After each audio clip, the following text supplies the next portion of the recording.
nous avons su qu'il y a des jeunes qui sont morts en RDC. Alors nous avons pu savoir même quelques noms. Nous avons eu des photos et me demander comment nous avons eu ces photos. C'est notre moyen d'observation et c'est pourquoi aujourd'hui je vais donner la lumière à la police. Ici, par exemple, vous voyez cette photo, et ce sont des cadavres de ces jeunes qui ont été tués au Congo. Aujourd'hui, nous avons même pu savoir leurs collines de provenance, quelques noms de leurs parents, et nous savons même qu'il y a ceux qui ont été blessés ou qui ont eu des fractures, raison pour laquelle aujourd'hui nous allons présenter ces documents à la police et la police va faire son enquête si réellement ils veulent faire des enquêtes. Voilà, nous avons dit qu'il y a des jeunes qui s'entraînent militairement et c'est pourquoi nous avons cherché quelques photos de ces jeunes. Ici, par exemple, sur cette photo, vous voyez qu'il y a deux personnes différentes.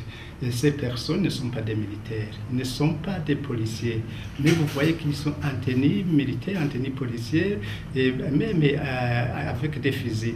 Alors je vais demander à la police ou bien aux enquêteurs de me dire si ces personnes se trouvent dans le corps de la police ou de l'armée. Ça, c'est une preuve palpable.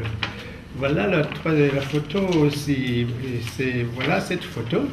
Vous voyez qu'il s'entraîne et à tirer. Il porte cette tenue. Il n'y a pas de cette tenue militaire ici au Burundi. Alors c'est un jeune que nous savons qui se trouve en RDC et voilà qu'il est en train de faire des entraînements. Après, il y a également, comme nous avons dit qu'il y a des jeunes, il y a des jeunes qui ont été alliés en RDC, soit dans les mouvements différents, soit dans le mouvement qui se trouve dans le mouvement d'Ozawamema, et d'autres qui sont des Imbonerakure. Alors voilà, nous avons ces photos de ces quatre jeunes. Ces quatre jeunes sont des provinces différentes.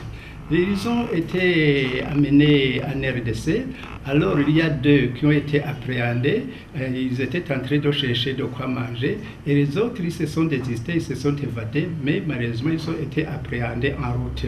Alors ils ont été mis au cachot à Uvira, et par après, il y a Kazungu qui est allé les amener ici au Burundi, mais comme on était informés, nous avons fait le suivi jusqu'à ce qu'ils entrent au service de renseignement.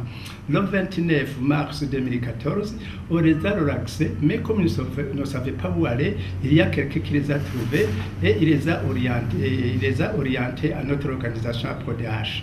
Et vous voyez comment ils sont habillés, ils ont des habits déchirés. Et alors nous les avons donné de quoi manger, ils se sont lavés, nous avons même donné d'autres habits. Raison pour laquelle nous confirmons qu'il y a des jeunes qui se trouvent au Congo, l'exemple est là.